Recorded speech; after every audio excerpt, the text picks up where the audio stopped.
সুপ্রিয় শিক্ষার্থীরা, তোমাদেরকে নাজমুল একাডেমির পক্ষ থেকে স্বাগতম। আজকে আমরা যে বিষয়টি নিয়ে ডিসকাস করব সেটা হলো রসায়নের পত্রের প্রথম চ্যাপ্টার, যেখানে আমরা শিখব যে ল্যাবরেটরিতে আমরা কিভাবে ব্যবহার করতে পারি। তো রসায়ন শিক্ষার অন্যতম গুরুত্বপূর্ণ একটা বিষয় হচ্ছে যে আমরা রসায়নে কী করব, ল্যাবরেটরি ব্যবহার করব। ঠিক আছে, তো ল্যাবরেটরি আমরা ব্যবহার করব হচ্ছে আমাদের যেই সকল বিষয়বস্তু আমরা থিওরিটিক্যাল পড়াশোনা করি সেগুলোকে আমরা দেখার জন্য আমরা ল্যাবরেটরি ব্যবহার করব। তো ল্যাবরেটরি ব্যবহার করার জন্য আমরা যে সকল বিষয়বস্তুগুলোর ক্ষেত্রে খেয়াল করব সেই বিষয়গুলো সম্পর্কে জানার জন্যই আসলে আমাদের এই চ্যাপ্টার আমাদের সিলেবাসে ইন্ট্রোডিউস করা হয়েছে। চ্যাপ্টারটির নাম হচ্ছে ল্যাবরেটরি ব্যবহারবিধি, যেটা কিনা উচ্চ মাধ্যমিক প্রথম বর্ষের প্রথম চ্যাপ্টার হিসেবে রসায়নে ইন্ট্রোডিউস করা হয়েছে।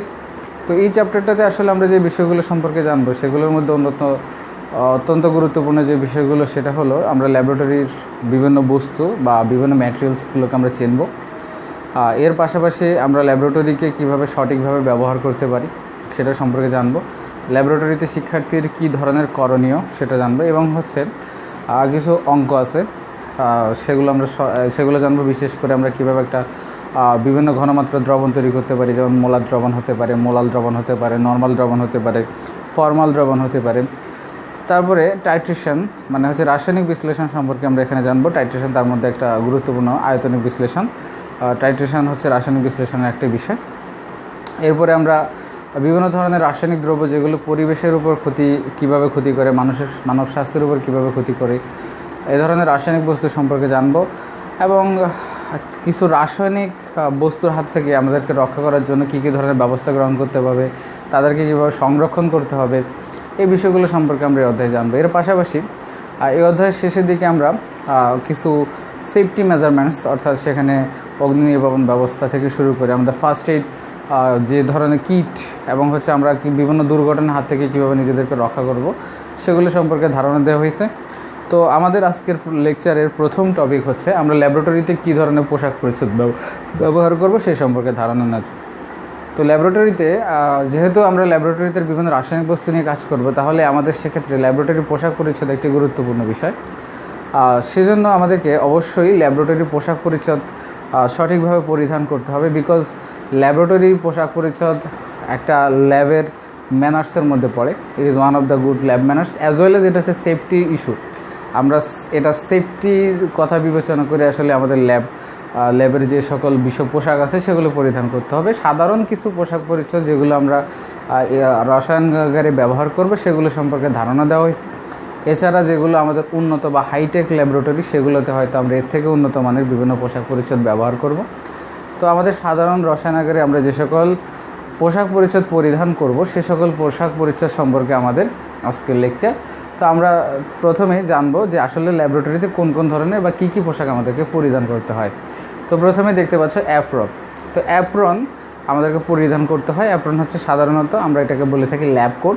আমরা পরবর্তীতে এটা ব্যাখ্যা করবো অ্যাপ্রন নিয়ে, যে আসলে অ্যাপ্রনে কী কী আছে। আমি অবশ্যই টপিকগুলোকে পরবর্তীতে বিশ্লেষণ করব এবং বলবো যে কী কী ধরনের ক্ষতির হাত থেকে আমরা রক্ষা পাচ্ছি এই ধরনের রাসায়নিক আমাদের পোশাক পরিচ্ছদের মাধ্যমে, এবং সেগুলো আমাদের কী কী ধরনের ক্ষতির হাত থেকে রক্ষা করতেছে। এরপর আমরা পরব নিরাপদ চশমা, তারপরে হচ্ছে মাস্ক, গ্লাভস, জুতা, তার পরবর্তীতে হচ্ছে মাথার জন্য ক্যাপ। এর পাশাপাশি বিভিন্ন ধরনের সেফটি মেজারমেন্টসের বিষয় থাকে। যখন আমরা বিভিন্ন ধরনের ল্যাবরেটরিতে বিভিন্ন ক্ষতিকারক বস্তু নিই তখন আমরা হয়তো ফিউম হুড ব্যবহার করতে হয়, বিভিন্ন ক্ষতিকারক রাসায়নিক বস্তু। এখন আমরা চলে যাব হচ্ছে ল্যাবরেটরির যে অ্যাপ্রন বা ল্যাব কোট সম্পর্কে ধারণা নিতে। তো ল্যাবরেটরিতে যে অ্যাপ্রন বা ল্যাব কোট আমরা পরিধান করব সেটা হবে অবশ্যই সাদা কাপড়ের। বেশিরভাগ ক্ষেত্রে আমরা সাদা কাপড়ের অ্যাপ্রন পরে থাকি। তো অ্যাপ্রনের কিছু গুরুত্বপূর্ণ ইনফরমেশান এখানে আমি শেয়ার করতেছি। যে ইনফরমেশানগুলোর মধ্যে অন্যতম হচ্ছে অ্যাপ্রনটা আমরা কী কাজে ব্যবহার করব। অ্যাপ্রনের পারপাস হচ্ছে সেটা জামা কাপড় এবং হচ্ছে শরীরকে বিভিন্ন ধরনের ছিটকে পড়া রাসায়নিক বস্তু হতে পারে অথবা যে কোনো বস্তু হতে পারে সেটার হাত থেকে রক্ষা করবে। সাধারণত আমরা জামা কাপড় পরিধান করি, বিভিন্ন পোশাক পরিধান করি হচ্ছে বিভিন্ন অনুষ্ঠানে যাওয়ার জন্য কিংবা আমাদের ল্যাবরেটরিতে যাওয়ার জন্য। আমাদের জামা কাপড়ে যদি রাসায়নিকের দাগ পড়ে যায় তখন আমাদের সেই জামা কাপড় আমরা ব্যবহার করতে পারি না। সেজন্য আমরা রাসায়নিকের দাগের হাত থেকে রক্ষা করার জন্য আমরা অবশ্যই অ্যাফ্রনটা পরিধান করা উচিত। সে কারণে রাসায়নিক পদার্থ যদি কখনো ছিটকে আসে আমাদের অ্যাফ্রনের উপর পড়বে। অ্যাফ্রনটা যদি ময়লা হয়েও আমরা অ্যাফ্রনটা ল্যাবরেটরিতেই ব্যবহার করব, কিন্তু জামা কাপড় আমরা বিভিন্ন জায়গায় অকেশনে বিভিন্ন জায়গায় যেতে হয়, সেজন্য আমরা কখনোই রাসায়নিক পদার্থটা আমাদের জামা কাপড়ের উপর পড়ুক সেটা আমরা চাইব না। সেজন্য আমরা অবশ্যই কী করতে হবে, আমাদের ল্যাবরেটরিতে অ্যাফ্রন করতে হবে for protecting hour clothes as well as protecting hour bodies. আমাদের বডির বিভিন্ন অংশ খোলা থাকে, সেই খোলা অংশগুলোকে রক্ষা করার জন্য। এরপরে ল্যাবরেটরিতে বিভিন্ন ধরনের দুর্ঘটনা ঘটতে পারে। কখনো অগ্নি দুর্ঘটনা যদি ঘটে, অর্থাৎ কখনো আগুন লেগে যেতে পারে, হয়তো আমাদের জামায় আগুন লেগে যেতে পারে। জামা কাপড়ে আগুন লেগে যাওয়ার গেলে সেটা খুলতে অনেক সময় লাগে। বিশেষ করে আমরা যখন শার্ট পরিধান করি তখন আসলে অনেকগুলো বাটন খুলতে খুলতে আসলে আমরা দুর্ঘটনার শিকার হয়ে যাই। সেই তুলনায় অ্যাফ্রনের 3টা বাটন অথবা 1 বাটন অথবা আমরা একটা ফিতা দিয়ে বাঁধি, ফলে অ্যাফ্রনটা খুব দ্রুত খোলা যায়। সেজন্য আমরা সেই দিক থেকে একটা সুবিধা পাবো, দুর্ঘটনায় দ্রুত অ্যাফ্রন খুলতে পারবো। সেজন্য আমাদের কোনোভাবে যদি অগ্নি দুর্ঘটনা ঘটে সেটার হাত থেকে খুব সহজে আমরা রক্ষা পাবো আমাদের অ্যাফ্রন পরিধান করলে। আচ্ছা, এর পরবর্তীতে হচ্ছে অ্যাফ্রনের ক্ষেত্রে একটা গুরুত্বপূর্ণ ইনফরমেশান, যেমন হচ্ছে পরীক্ষায় একটা প্রশ্ন আসে যে অ্যাফ্রনটি কেন সিনথেটিক কাপড়ে হওয়া যাবে না। এটা একটা খুব গুরুত্বপূর্ণ প্রশ্ন, আমরা সেটা নিয়েও কিছুক্ষণ পরে ব্যাখ্যা করব। তো আমরা সাধারণত যে অ্যাফ্রন পরে থাকি সেটা সিনথেটিক কাপড়ের হয় না, আমরা সব সুতি কাপড়ের ব্যবহার করি। সুতি কাপড়ের অ্যাফ্রন দুদিক থেকে দুটো বিষয়ে খুব গুরুত্বপূর্ণ। আমাদের অ্যাফ্রনটা অনেকক্ষণ ধরে ল্যাবে পরে থাকতে হয়, সেজন্য সুতি কাপড় যদি আমরা জামার উপরে একটা আবার অ্যাফ্রন পরি, জামা তারপরে আবার অ্যাফ্রন, তার মানে হচ্ছে যদি আমাদের অ্যাফ্রনটা কমফোর্টেবল না হয় তাহলে আমরা সেটা পরিধান করলে আমরা অনেকক্ষণ ধরে কাজ করার জন্য কমফোর্ট পাবো না। সেজন্য আমরা সুতি কাপড়টা পরাটা অনেক বেশি আরামদায়ক হয়, বিকজ সুতি কাপড়ের মধ্যে দিয়ে সহজে বাতাস চলাচল করতে পারে। ফলে কী হবে, আমাদের শরীরের যে বাষ্পটা বা আমাদের যে উত্তাপটা সেটা সহজে বের হয়ে যেতে পারে। সেজন্য আমাদের সুতি কাপড়টা অনেক বেশি কমফোর্ট দেয়। আর সিনথেটিক কাপড়ের ক্ষেত্রে সে ধরনের কমফোর্ট আমরা পাই না। আমরা সাধারণত সিনথেটিক কাপড়গুলো সাধারণত বায়ু প্রতিরোধী হয়, সে কারণে এই যেটা ভেদ করে আমাদের যে শরীরের উত্তাপটা আছে সেটা সহজে বের হতে পারে না, ফলে আমাদের অনেক বেশি গরম লাগে সিনথেটিক কাপড়ের কোনো পোশাক পরিধান করলে। এর পাশাপাশি সিনথেটিক কাপড়ের আরেকটা গুরুত্বপূর্ণ সমস্যা হচ্ছে, সিনথেটিক কাপড়টা হচ্ছে দাহ্য, অত্যন্ত দাহ্য পদার্থ। এই সিনথেটিকটা হচ্ছে অত্যন্ত ধরনের খুব সহজে আগুন ধরে যায়। তো এই দাহ্য হওয়ার কারণে আমাদের সিনথেটিক কাপড়ের তৈরি অ্যাফ্রন আমরা পরিধান করতে পারি না, বা পরিধান করলে সেটা আমাদের কমফোর্ট দেয় না। তো আমাদের এই অ্যাফ্রন থেকে আসলে দুটো প্রশ্ন আসতে পারে। একটা হচ্ছে অ্যাফ্রনের সাইজ কত, এটা আমরা অ্যাফ্রনের সাইজ সম্পর্কে বলবো যে অ্যাফ্রন হচ্ছে 3/4 হতে পারে অথবা হাফ হাতারা হতে পারি। আর দ্বিতীয় প্রশ্নটি হতে পারে একটা ছোট প্রশ্ন, 2 নম্বরের প্রশ্ন হতে পারে, সেটা হতে পারে অ্যাফ্রনকে কেন সিনথেটিক কাপড় হওয়া যাবে না। অ্যাফ্রনটি সিনথেটিক কাপড় হওয়া যাবে না সেটা দুটোই কারণ, একটি হচ্ছে আমাদের কমফোর্ট পাবো না, আর দ্বিতীয় কারণ হচ্ছে আমরা দুর্ঘটনার হাত থেকে রক্ষা পাবো। দুর্ঘটনা ঘটলে আমরা সহজে রক্ষা পাবো না সিনথেটিক কাপড় হলে। যদি সুতি কাপড় হয় পরতে কমফোর্ট, সহজে শরীরে উত্তাপ বের হয়ে যাবে। আর দ্বিতীয় কথা হচ্ছে সুতি কাপড় ধীরে ধীরে পরি, ফলে দুর্ঘটনা ঘটলে আমরা সহজেই সেটা হাত থেকে রক্ষা পাবো। এই দুটো কারণে আমরা অ্যাফ্রন থেকে পাবো। তো আমাদের অ্যাফ্রন থেকে মোটামুটি এই দুটো প্রশ্নে আশা করি আছে। ল্যাবরেটরির আমরা এতক্ষণ ধরে আলোচনা করছিলাম অ্যাফ্রনের ব্যবহার সম্পর্কে। এখন আমরা জানবো হচ্ছে ল্যাবরেটরিতে নিরাপদ চশমা আমরা কেন ব্যবহার করব। নিরাপদ চশমা ল্যাবরেটরির অত্যন্ত গুরুত্বপূর্ণ একটা প্রোটেক্টিভ ইকুইপমেন্টস, যেটা কিনা আমাদের চোখের জন্য খুবই দরকারি। বিকজ আমরা যখন কোনো একটা রাসায়নিক বস্তু নিয়ে কাজ করব তখন সেখানে বিভিন্ন ধরনের গ্যাস উৎপন্ন হয়, বিশেষ করে সেগুলো বাষ্পাকারে যখন বের হয়ে আসতে থাকে সেগুলো প্রথমে আমাদের চোখে স্পর্শ করতে পারে। বিশেষ করে আমাদের চোখ জ্বালা পোড়া থেকে শুরু করে ইনফেকশান এবং হচ্ছে চোখের বিভিন্ন ধরনের ক্ষতির সম্ভাবনা থাকে। আর সে ধরনের ক্ষতির হাত থেকে রক্ষা করার জন্যই আসলে আমাদের সেফটি গগলস বা নিরাপদ চশমা পরিধান করতে হয়। তো রাসায়নিক ল্যাবরেটরিতে আমরা সাধারণত সেফটি গগলসই ব্যবহার করি, এছাড়া স্প্লাস গগলসও ইউজ করা হয়। তো আমরা সাধারণত 2 ধরনের চশমা ব্যবহার করতে পারি। আমরা সাধারণত 2 ধরনের চশমা ইউজ করি, একটা না হলো নিরাপদ চশমা, একটা হচ্ছে স্প্লাস গগলস। তো যাই হোক, যে কারণে আমরা যে ধরনের চশমা ব্যবহার করি না কেন, চশমা ব্যবহারের কিছু উদ্দেশ্য আছে। উদ্দেশ্য হচ্ছে কি, চশমা আমরা যখন কাজ করি সেখানে বিভিন্ন ধরনের অ্যাসিড, বেজ বা কিংবা বিভিন্ন ধরনের ভোলাটাইল পদার্থ যেগুলো রাসায়নিক ল্যাবরেটরিতে আমরা যখন কাজ করি সেগুলো ভ্যাপারাইজড হয়ে যেতে পারে। আর সেগুলো যখন ভ্যাপার হয়, বিশেষ করে এই এমনই একটা ক্ষার, ঠিক আছে। সালফার ডাইঅক্সাইড এটা অম্লধর্মী অক্সাইড, সালফার ট্রাইঅক্সাইড অম্লধর্মী অক্সাইড, ইভেন নাইট্রোজেনের ডাইঅক্সাইড অম্লধর্মী অক্সাইড, এগুলো যখন উৎপন্ন হয় সেগুলো আমাদের চোখে যখন যায়, চোখে বিভিন্ন ধরনের ইনফেকশন থেকে শুরু করে ইনফ্ল্যামেশন, বিভিন্ন ধরনের সমস্যার সৃষ্টি করতে পারে। তো এই ধরনের সমস্যার হাত থেকে রক্ষা করার জন্য আমরা ল্যাবরেটরিতে নিরাপদ চশমা পরিধান করে থাকি। নিরাপদ চশমা পরিধান করার মূল উদ্দেশ্য হচ্ছে এই ধরনের ক্ষতিকারক রাসায়নিক দ্রব্যের হাত থেকে রক্ষা করা। এছাড়া আমরা যখন বিভিন্ন ধরনের রাসায়নিক বিক্রিয়া করে থাকি সেখানে কিছু রশ্মি উৎপন্ন হয়। তার মধ্যে গুরুত্বপূর্ণ কিছু রশ্মির মধ্যে রয়েছে আলট্রাভায়োলেট রশ্মি এবং হচ্ছে আইআর রশ্মি। আলট্রাভায়োলেট রশ্মি এবং আইআর রশ্মিগুলো আমাদের চোখের মধ্যে পড়লে চোখের ক্ষতি হওয়ার সম্ভাবনা থাকে, সেগুলোর হাত থেকে রক্ষা করার জন্য আমরা সাধারণত নিরাপদ চশমা পরিধান করে থাকি। এছাড়া আমাদের সাধারণ চশমা আমরা যেটা ব্যবহার করে থাকি, যেটা আমরা পাওয়ারি চশমা ব্যবহার করে থাকি, সেটার মধ্যে আসলে চোখের সম্পূর্ণ অংশটা আবৃত থাকে না। সেটাও কিন্তু একটা সাধারণ চশমার একটি ড্রব্যাকস বা সেটা একটা দুর্বলতা আমরা বলতে পারি। সেই দুর্বলতা হচ্ছে পার্শ্ব আবরক থাকে না আমাদের সাধারণ চশমাতে, আর সে পার্শ্ব আবরক বিশিষ্ট হয় আমাদের নিরাপদ চশমা। সেটা চোখের চারপাশ উপরে নিচে সব দিক থেকেই আমাদেরকে প্রোটেকশন দেয়। তো প্রোটেকশনের জন্য আমরা আসলে নিরাপদ চশমাটি আমাদের সাধারণ চশমার তুলনায় অনেক বেশি পরিমাণ সেফ। আর এছাড়াও আমরা বিভিন্ন ধরনের রাসায়নিক দ্রব্যের কথা বললাম, যে ammonia, sulphur dioxide, sulphur trioxide, এগুলোর হাত থেকে রক্ষা করে। এছাড়া অ্যাসিড, বেস, ক্ষার, ক্ষতিকারক রাসায়নিক পদার্থের হাত থেকে রক্ষা করে। এই বিষয়গুলোর জন্য আসলে আমরা রাসায়নিক ল্যাবরেটরিতে কী ব্যবহার করব? নিরাপদ চশমা ব্যবহার করব। তো আমাদের নিরাপদ চশমা থেকে কী ধরনের প্রশ্ন হতে পারে? নিরাপদ চশমা থেকে প্রশ্ন হতে পারে আমাদের যে প্রশ্নটা হয়ে থাকে বেশিরভাগ ক্ষেত্রে, আমরা ল্যাবরেটরিতে সাধারণত নিরাপদ চশমা কেন ব্যবহার করা হয়, নিরাপদ চশমা কেন ব্যবহার করা হয়, এটা একটা প্রশ্ন হতে পারে। আমরা সাধারণ চশমা কেন ব্যবহার করব না, সেটাও হতে পারে। আর এটাও আরেকটা প্রশ্ন হতে পারে যে রাসায়নিক নিরাপদ চশমা ব্যবহারের কেন করা হয়, সেটা কেন করা না হয়, সেটার পাশাপাশি আরেকটা প্রশ্ন হচ্ছে রাসায়নিক ইয়ের মধ্যে কন্ট্যাক্ট লেন্স কেন ব্যবহার করব না, বা কন্ট্যাক্ট লেন্স ব্যবহারের ক্ষতিকারক দিক কী কী হতে পারে।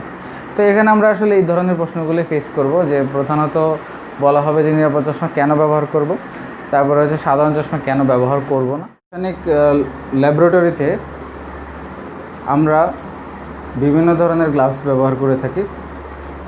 সেই গ্লাভসগুলো আমাদেরকে বিভিন্ন ধরনের প্রোটেকশন বা সুরক্ষার ব্যবস্থা হিসেবে আমরা ব্যবহার করে থাকি। এই গ্লাভসগুলো, সেই গ্লাভসগুলো আমাদেরকে বিভিন্ন ধরনের প্রোটেকশন দিয়ে থাকে, যেমন হচ্ছে প্রদাহ সৃষ্টিকারী বিভিন্ন ধরনের ক্ষতিকারক রাসায়নিক পদার্থ থেকে রক্ষা পেতে সাহায্য করে। কিছু কিছু রাসায়নিক পদার্থ আছে সরাসরি আমাদের ত্বক দ্বারা শোষিত হয়ে যেতে পারে, যেমন তার মধ্যে রয়েছে অ্যানিলিন, নাইট্রোবেনজিন, ডাইমিথাইল সালফোঅক্সাইড। এই ধরনের রাসায়নিক পদার্থগুলো আমাদের ত্বক দ্বারা শোষিত হয়ে সরাসরি আমাদের রক্তে প্রবেশ করতে পারে। এই ধরনের রাসায়নিক পদার্থ থেকে রক্ষা পাওয়ার জন্য আমরা সাধারণত গ্লাভস ব্যবহার করতে হয়। গ্লাভস ব্যবহার করলে আমরা সাধারণত এই ধরনের রাসায়নিক পদার্থগুলো আমাদের ত্বক দ্বারা শোষিত হওয়ার সম্ভাবনা থাকে না। এছাড়া ক্ষয়কারী বিভিন্ন ধরনের বস্তু আছে, যেমন হচ্ছে অ্যাসিড, বেস, তারপরে বিভিন্ন ধরনের লবণ, যেমন হচ্ছে এখানে FeCl3, পারঅক্সাইড। এই ধরনের পদার্থগুলো বিভিন্ন ধরনের ক্ষতি সৃষ্টি করতে পারে, অর্থাৎ আমাদের ত্বককে ক্ষয় করে দিতে পারে। তো এই ধরনের রাসায়নিক পদার্থগুলি নিয়ে কাজ করার সময় আমরা অবশ্যই গ্লাভস ব্যবহার করব। তো আমাদের 6 ধরনের গ্লাভস নিয়ে আমাদের সিলেবাসে আলোচনা করা হয়েছে। তো আমরা একে একে সবগুলো গ্লাভসের পরিচয়, তাদের উপাদান এবং হচ্ছে তাদের যে ধরনের বৈশিষ্ট্যগুলো আছে সেই বৈশিষ্ট্যগুলো সম্পর্কে আমরা জানবো এবং তাদের ব্যবহার সম্পর্কে জানবো। অধিকাংশ গ্লাভসের ব্যবহারই প্রায় একই রকম হয়ে থাকে, অলমোস্ট একই ধরনের, শুধুমাত্র তাদের বৈশিষ্ট্যগতভাবে কিছু পরিবর্তন আছে এবং স্পেশালাইজেশন আছে তাদের ব্যবহারের ক্ষেত্রে। কিছু কিছু ক্ষেত্রে দেখা যাচ্ছে যে সকল প্রকার গ্লাভস আমরা আসলে সব কাজে ব্যবহার করতে পারি না। যেমন হচ্ছে আমরা বিশেষ করে বলতে গেলে জিটেক্স গ্লাভস, যেমন সেটা তাপরোধী। আমরা যদি এখন কোনো উত্তপ্ত বস্তু নিয়ে কাজ করতে চাই, তখন আমরা হয়তো নাইট্রিল গ্লাভস, PVC গ্লাভস কিংবা রাবারের গ্লাভস, এই ধরনের গ্লাভস ইউজ করব না। যখন আবার বৈদ্যুতিক শকের কোনো সম্ভাবনা থাকে, তখন আমরা আবার রাবারের গ্লাভস ব্যবহার করব। তো যাই হোক, আমরা প্রথমে শুরু করব আমাদের নাইট্রিল গ্লাভস থেকে। তো নাইট্রিল গ্লাভস এটা হচ্ছে একটি পলিমার। আসলে আমাদের ল্যাবরেটরিতে ব্যবহৃত সকল গ্লাভসই আসলে কোনো না কোনোভাবে একটি পলিমার। তো আমাদের নাইট্রিল গ্লাভস এটা হচ্ছে একটা কোপলিমার। তো কোপলিমার কাকে বলে সেটা যদি আমরা একটু বোঝার চেষ্টা করি, আমরা সাধারণত পলিমার বলতে বুঝি যে সকল যৌগ গঠনে অসংখ্য মনোমার অণু একসাথে যুক্ত হয়ে একটা বিশাল চেইন তৈরি করে, তখন সেই চেইনগুলো আমরা বলে থাকি পলিমার। যে সকল ছোট ছোট অণুগুলো সে পলিমার তৈরি করে তাদেরকে আমরা বলে থাকি মনোমার। যেমন হচ্ছে পলিথিনের মনোমার হচ্ছে ইথিলিন। আবার পিভিসিনের মনোমার হচ্ছে ভিনাইল ক্লোরাইড। তো অনুরূপভাবে ওগুলো হচ্ছে সাধারণ পলিমার, সেখানে রিপিটিং ইউনিট হচ্ছে একটি মাত্র যৌগ দ্বারা তৈরি হয়। কিন্তু যখন রিপিটিং ইউনিট একাধিক যৌগ দ্বারা তৈরি হবে তখন সেটাকে আমরা বলবো হচ্ছে কোপলিমার। যেমন আমাদের এই ক্ষেত্রে নাইট্রাইল গ্লাসে অ্যাক্রাইলোনাইট্রাইল এবং বিউটাডাইন এই দুটি যৌগ মিলে আমাদের এই নাইট্রাইলের যে পলিমারটি আছে সে পলিমারের মনোমার অর্থাৎ রিপিটিং ইউনিটটি গঠন করেছে। সেজন্য আমরা এই নাইট্রাইলের এই পলিমারকে আমরা বলবো কোপলিমার, বিকজ এই পলিমারটি দুটো ভিন্ন যৌগ মিলে একটি রিপিটিং ইউনিট তৈরি করেছে। এর পাশাপাশি নাইট্রাইলের পাশাপাশি আমরা নাইলন 66, যেটা কিনা আমরা নবম দশম শ্রেণীতে পড়াশোনা করছি, সেখানে আমরা জানি যে নাইলন 66 সেটা হচ্ছে হেক্সামিথিলিন ডাইঅ্যামিন এবং হচ্ছে এডিপিক অ্যাসিডের সমন্বয়ে সেটা রিপিটিং ইউনিটে তৈরি হয়, সেটাও একটি কোপলিমার। তাহলে আমাদের কোপলিমার সম্পর্কে আমরা বুঝতে পারলাম। তাহলে আমাদের নাইট্রাইল গ্লাস একটি কোপলিমার, যেটা কিনা অ্যাক্রাইলোনাইট্রাইল বিউটাডাইনের কোপলিমার। তো এখানে আমরা অ্যাক্রাইলোনাইট্রাইলের সংকেতটা একটু দেখব। অ্যাক্রাইলোনাইট্রাইলের সংকেত হচ্ছে CH2 CH এবং Cl। তো এক্ষেত্রে আমরা যদি খেয়াল করি CN বা সাইনাইড, এটার অপর নাম হচ্ছে নাইট্রাইল। তাহলে আমরা সাইনাইড সংকেতটা ব্যবহার করবো নাইট্রাইলের জন্য, আর এই অংশটি হচ্ছে অ্যাক্রাইলো। তাহলে অ্যাক্রাইলোনাইট্রাইল। এরপর আমাদের দ্বিতীয় সংকেতটা যদি আমরা খেয়াল করি বিউটা মানে 4 কার্বন, ডাই মানে হচ্ছে দুটো অ্যালকিন গ্রুপ থাকবে এবং হচ্ছে অ্যালকিনের জন্য আমরা এখানে ব্যবহার করেছি ইন। তাহলে এই যৌগের সংকেত হলো বিউটা ডাইইন, মানে দুটো ডবল বন্ড আছে, সেজন্য আমরা এটাকে বলবো ডাইইন। তাহলে এই দুটো যৌগ পরস্পরের সাথে আমাদের এই নাইট্রাইলের রিপিটিং ইউনিট গঠন করেছে। তো নাইট্রাইল গ্লাভস আমাদের সবচেয়ে ভালো ব্যবহারযোগ্য উত্তম গ্লাভসগুলোর মধ্যে একটি হচ্ছে নাইট্রাইল গ্লাভস। নাইট্রাইল গ্লাভস হচ্ছে সাধারণত নমনীয় হলো, এটা বেশি টান দিলে বেশি বাড়ে না, অর্থাৎ অসম্প্রসারণশীল। নাইট্রাইল গ্লাভস আমরা যদি ছুরি দিয়ে কাটি তাহলে এটা কাটবে না, অর্থাৎ কাটপ্রুফ। এটা হচ্ছে কিছুটা তাপ সহ্য করতে পারে এবং হচ্ছে ঘর্ষণ, আমাদের হাতে ঘষা খায় না। তার সবচেয়ে নাইট্রাইল গ্লাভসের কয়েকটা গুরুত্বপূর্ণ বৈশিষ্ট্যের মধ্যে একটি হচ্ছে নাইট্রাইল গ্লাভসের প্রোটিন থাকে না। তো আমরা জানি প্রোটিন হচ্ছে একটি অ্যালার্জেন। সেই অ্যালার্জেন আমাদের হাইপার সেন্সিটিভিটির মাধ্যমে আমাদের অ্যালার্জি সৃষ্টি করতে পারে। তো এই ধরনের সমস্যা আমাদের সৃষ্টি হয় যদি কখনো আমাদের গ্লাভসে প্রোটিন থাকে। তাহলে প্রোটিন ফ্রি গ্লাভস আমাদের জন্য ভালো। সেজন্য আমাদের নাইট্রাইল গ্লাভস প্রোটিন ফ্রি বলে ব্যবহারযোগ্যতার দিক থেকে অনেক ভালো প্রকারের গ্লাভস। এছাড়া নাইট্রাইল গ্লাভসের আরেকটি ভালো বৈশিষ্ট্য হলো নাইট্রাইল গ্লাভস হচ্ছে বায়োডিগ্রেডেবল। তো আমরা যদি নাইট্রাইল গ্লাভসের ব্যবহার দিক থেকে বলি, নাইট্রাইল গ্লাভসের দুটো বিশেষ বৈশিষ্ট্য, একটি হলো প্রোটিন ফ্রি থাকে এবং দ্বিতীয় বৈশিষ্ট্য হলো সেটা হচ্ছে বায়োডিগ্রেডেবল। সেই দিক থেকে নাইট্রাইল গ্লাভস ব্যবহার করা যেতে পারে। এছাড়া নাইট্রাইল গ্লাভসের ব্যবহার আমরা যদি বলি, স্পেশালি আমরা জীবাণু অথবা অ্যাসিড ক্ষার এগুলো নিয়ে যদি কাজ করি তখন আমরা নাইট্রাইল গ্লাভসটাকে আমরা এখন যাবো হচ্ছে জিটেক্স গ্লাভসের ব্যবহারে। তো আমরা আগে বলেছিলাম যে জিটেক্স গ্লাভস আমরা ছোটোখাটো জ্বলন্ত বস্তু বা উত্তপ্ত বস্তু ধরার কাজে ব্যবহার করব। তো জিটেক্স গ্লাভস আসলে একটি কাঁচ ফাইবারের তৈরি গ্লাভস, আর কাঁচের গলনাঙ্ক বেশি হওয়ার কারণে আমরা খুব সহজেই জিটেক্স গ্লাভসকে উত্তপ্ত বস্তু ধরার জন্য ব্যবহার করতে পারি। তো গ্লাস ফাইবারের তৈরি এই কাঁচ জিটেক্স গ্লাভসটি অ্যাসবেস্টস গ্লাভসের বিকল্প হিসেবে ব্যবহৃত হয়, কারণ অ্যাসবেস্টস এমন একটি রাসায়নিক পদার্থ যার কারণে ক্যান্সার হতে পারে। সেজন্য অ্যাসবেস্টস গ্লাভসকে আমরা ব্যবহার না করে বর্তমানে আমরা জিটেক্স গ্লাভসকে ব্যবহার করে থাকি, যেটা কিনা মূলত হচ্ছে তাপকুপরিবাহী একটি পদার্থ এবং হচ্ছে উত্তপ্ত বস্তু ধরার কাজে আমরা এই জিটেক্স গ্লাভসটি ব্যবহার করে থাকি। তো জিটেক্স গ্লাভস যেহেতু একটি গ্লাস ফাইবারের তৈরি, সেটা পরতে আরামদায়ক হয় না, সেজন্য জিটেক্স গ্লাভসের উপর উল দ্বারা লাইনিং করা হয় কিংবা নাইট্রাইল গ্লাভসের একটি আস্তরণ দেওয়া হয় যাতে এটা পরতে আরাম লাগে। এবং এটার ব্যবহার হচ্ছে ছোটোখাটো জ্বলন্ত বস্তু ধরার জন্য আমরা এই জিটেক্স গ্লাভস ব্যবহার করে থাকব। এরপর আমরা চলে যাব হচ্ছে ল্যাটেক্স, যেটা কিনা একটা বিশেষ ধরনের প্রাকৃতিক রাবার। তো ল্যাটেক্স যে গ্লাভসটা থাকে সেটা যেহেতু রাবার, সেজন্য এটা নরম এবং সম্প্রসারণশীল। এবং ল্যাটেক্স গ্লাভসটা আমরা বিভিন্ন ধরনের অ্যাসিড বেস সল্ট, জৈব দ্রাবক এগুলো ধরার কাজে বা ব্যবহারকালে ইউজ করব। তো ল্যাটেক্স গ্লাভসের একটা ড্রব্যাকস বা খারাপ দিক হচ্ছে সেটার মধ্যে প্রোটিন থাকে। আমরা আগে বলেছিলাম নাইট্রাইল গ্লাভসের প্রোটিন থাকে না, সেটা হচ্ছে নাইট্রাইল গ্লাভসের যেরকম একটা সুবিধা, সেটা আমরা জানি প্রোটিন একটি অ্যালার্জেন, সেজন্য সেই সেন্সে আমাদের ল্যাটেক্স গ্লাভসের প্রোটিনটি আমাদের অ্যালার্জেন হিসেবে আমাদের অ্যালার্জি সৃষ্টি করতে পারে। সেই সেন্সে আমরা অবশ্যই ল্যাটেক্স গ্লাভসের এটা একটা খারাপ দিক হিসেবে বিবেচনা করতে হবে।